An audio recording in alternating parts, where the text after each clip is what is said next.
Par l'agneau, nous entendons la croix. La croix est le chemin de l'agneau, et la croix où l'agneau relie l'éternité par les deux bouts. Un bras, pour ainsi dire, de cette croix s'étend par-delà tous les âges et au-delà du jardin d'Éden, jusque dans les conseils éternels pour se saisir de toute l'immensité des conseils de Dieu, de son dessein éternel. Notre bras de la croix pointe vers les âges à venir. Et au moyen de cette croix, ce qui était au commencement et qui a été entre-temps contesté et perturbé finit par s'accomplir, de sorte que le chemin de l'agneau est le chemin de la réalisation du dessein éternel de Dieu, et rien de moins que cela. Voilà pourquoi j'ai pris tant de peine pour insister sur l'immensité de ce dessein.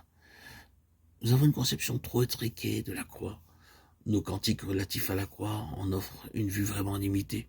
Ah oui, le fardeau de mon cœur est enlevé à la croix, c'est tout à fait vrai, c'est une réalité appréciable et bénie. Mais la croix va infiniment plus loin que notre conversion. Elle la transcende. La croix n'est pas seulement intervenue pour que des âmes soient sauvées de leurs péchés et assurées d'aller au ciel pour jouir de la bénédiction du pardon, de l'accès auprès de Dieu. Non, non, non. La croix est intervenue pour se saisir de ce vaste projet des pensées et du dessein de Dieu, et pour le réaliser. Et rien de moins que cela. Nous devrions nous rendre compte que la croix a une portée bien plus grande que ce que nous aurions pu nous imaginer. Lorsque le Seigneur entreprend un travail subjectif dans une vie par le moyen de la croix, il fait une œuvre radicale qui dépasse largement la conversion. Dans bien des vies, on constate que le sens de l'identification avec Christ dans sa mort, son ensevelissement et sa résurrection a été beaucoup mieux saisi. Et cela va bien au-delà de la conversion. Ce point est très important. On n'insistera jamais assez sur le rôle de la croix pour la seule raison qu'il n'y a rien de plus grand ni de plus vaste que le dessein éternel de Dieu dans la création de cet univers. Et la croix s'applique à chacune de ses parties et en touche tous les points. Les choses célestes sont purifiées par le sang de cette croix. Hébreux 9, 23.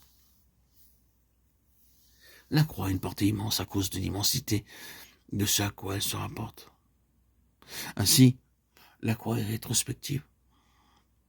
Mais pas seulement par rapport à la chute et à l'entrée du péché. La croix est rétrospective et remonte bien avant que le monde fût, bien avant la fondation du monde.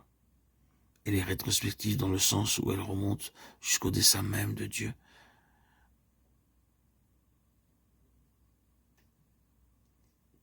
Si vous pouvez vraiment comprendre et saisir pourquoi Dieu a créé cet univers, quelles étaient ses pensées, ses intentions, si vous pouvez réellement comprendre toute l'immensité de son dessein qui consistait à faire de ce cosmos un héritage pour lui-même, digne de lui-même et pouvant le satisfaire, alors, et alors seulement, vous serez en mesure de voir la grandeur et la portée de la croix.